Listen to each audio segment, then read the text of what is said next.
I'm really delighted to be here with really so many close partners and friends in state leadership roles, and I'm especially pleased to be a part of this convening because the missions of Complete College America and Lumina Foundation have so much in common. You know, we both work to advance ideas and policies to enable more Americans to get the higher education that's critical to our country's future, and we both see the urgency of reimagining higher ed to meet the needs of today's students and today's society. And we both put special focus on reaching those who too often have been left behind. Now, I'm proud of the work that CCA and Lumina have done together in many different ways. Just for example, we've been working to build a network for historically Black community colleges where leaders can come together to identify strategies and policies that will enable institutions to better serve their students. Lumina and CCA have both long pointed out and worked to remedy the systemic inequities, inefficiencies, and unfairness that exist in higher education. More broadly, CCA's influence has been pivotal to the significant gains we've tried to catalyze in our work at Lumina when it comes to higher education attainment. Those gains and the enormous benefits derived from millions more people attaining post-secondary credentials are among the least well understood stories of broad social progress that this nation has achieved in the last decade. We need to keep this progress going because we're clearly living in a time of enormous disruption. We haven't fully escaped the impacts of COVID on higher education in the country at large. Artificial intelligence is advancing with great speed and uncertainty. The devastation of climate change on both property and lives is no longer hypothetical and off in some distant future. It's here today and growing in frequency and severity. The widening war in the Middle East has led to a surge of campus protests as explosive as any that we've seen since the 1960s. And of course, sitting here today in November of 2024, the presidential election signals a major change of direction for the country and for higher education. Now look, it's early yet, but we all know that President-elect Trump's pronouncements on higher education and his prior record from 2017 to 2020 point toward a challenging time ahead for higher education.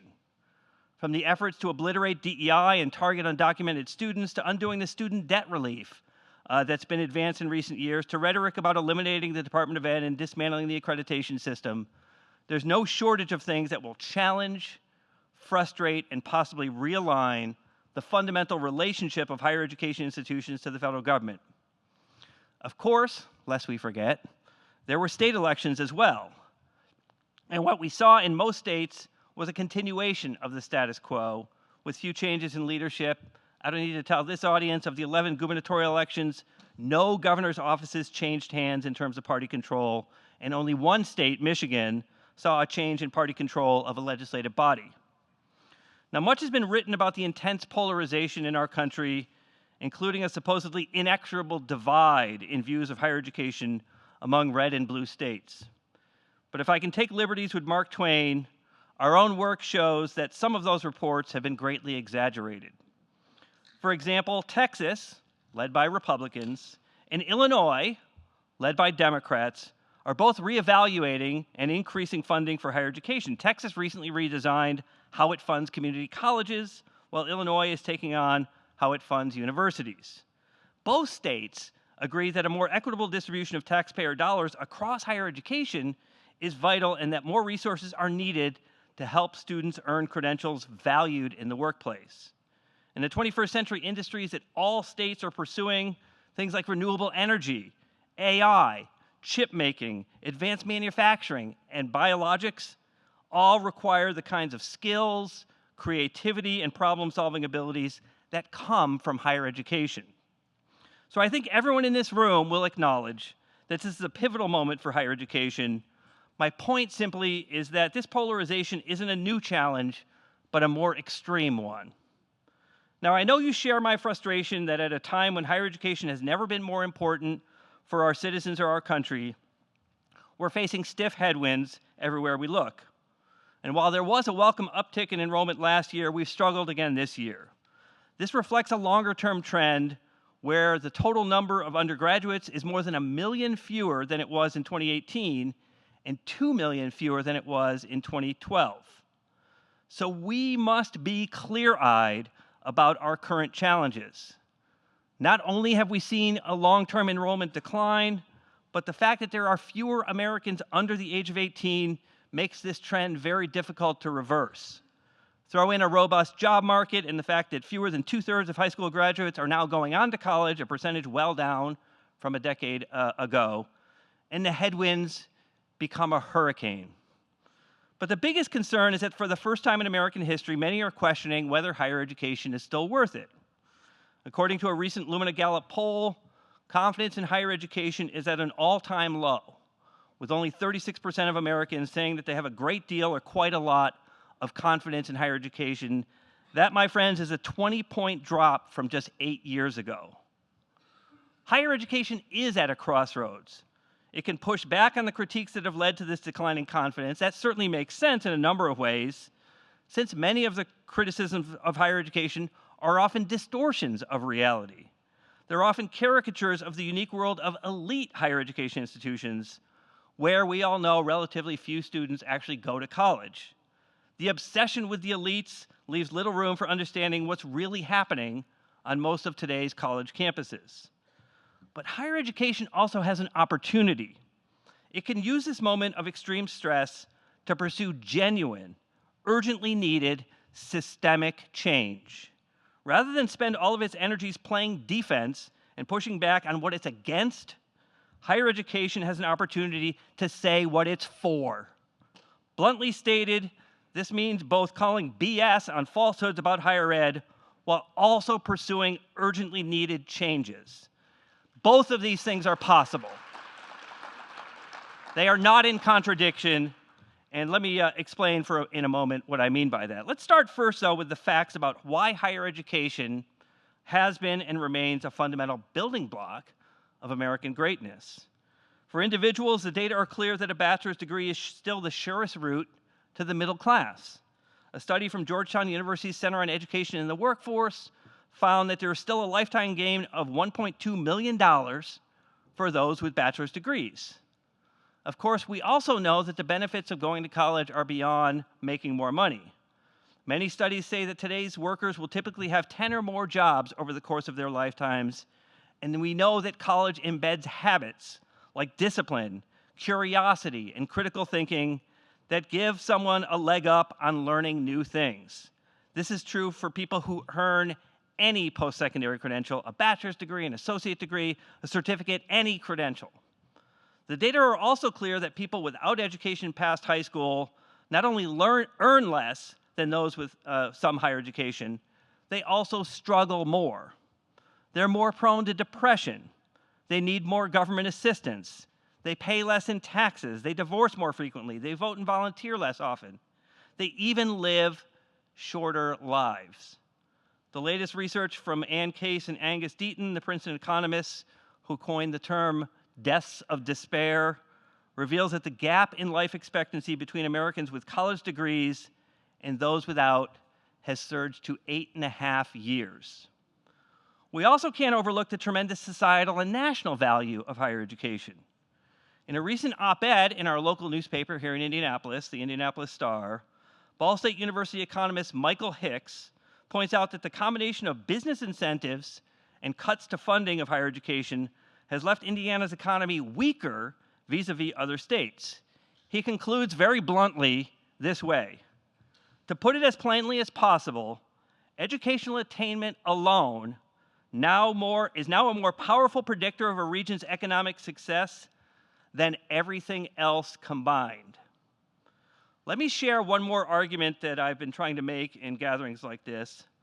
The economy's shift from high-paying manufacturing jobs to technology-mediated office work requires college education. Office work requiring college education has made life more challenging, broadening the popular appeal of authoritarianism. Look, this is a global phenomenon, and I think even here in the United States, we're now seeing the growing appeal of strict obedience to authority at the expense of personal freedom. Now, we know the solutions. Studies going back decades have shown that higher levels of education make it less likely for people to turn away from democracy. Data from surveys that track authoritarian leanings show that higher levels of education reduce these kinds of beliefs and values. Now, our election results are in line with these findings. College-educated people were far more likely to reject the rhetoric that praises dictators and disdains democracy. Higher education promotes independent thought and inquiry. It exposes people to other cultures and ideas. It can equip people to handle complexity, difference, and rapid societal change. A better educated population, then, is not only essential to individual prosperity, what we've long called the good jobs and good life dividends of education, but also shared prosperity, the strongest bulwark against growing threats to our democratic way of life. So I think we can all agree that when it comes to value, of course higher education is worth it. That's been the case throughout our country's history, and the evidence is overwhelming that it's still the case.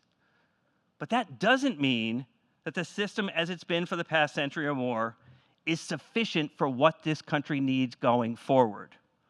High costs have put too many schools out of reach for many Americans. The system is inflexible and hard to understand. College schedules, frankly, often don't work for today's students, more of whom are older, working, many with families of their own. And students are often unsure if their coursework is actually going to prepare them for today's jobs and tomorrow's. Higher ed must be responsive to what society needs, and those needs have evolved in light of global, technological, economic, and social changes. The good news is that we know, you know, that many states are already adapting. Data show that price increases are easing in some cases, and states are expanding scholarships and need-based aid. More states are encouraging schools to look at options like 3-year degree programs rather than the traditional 4-year model. They're looking at non-degree credentials and offering more flexible scheduling to meet the needs of today's learners. More states are creating real financial incentives for schools to partner with businesses to ensure they're teaching in-demand skills and are using things like internships and apprenticeships and stackable credentials and other programs to give their students entree into good jobs. Now, I mentioned the Texas funding increases. Many of you know this bill, HB 8.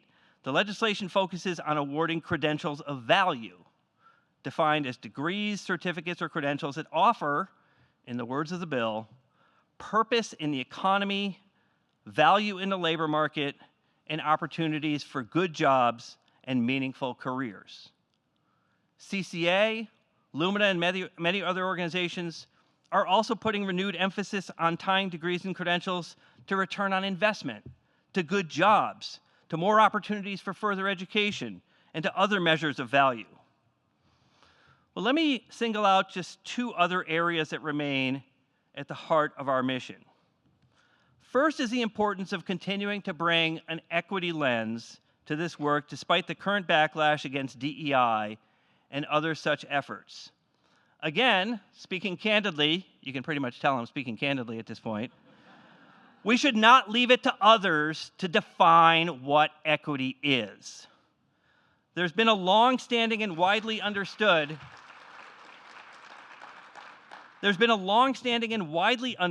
agreement about what equity is. It's about ensuring that everyone has access to resources and opportunities to succeed, including, and in particular, those who've been historically disadvantaged or underrepresented. It acknowledges that people come from different places and have different needs.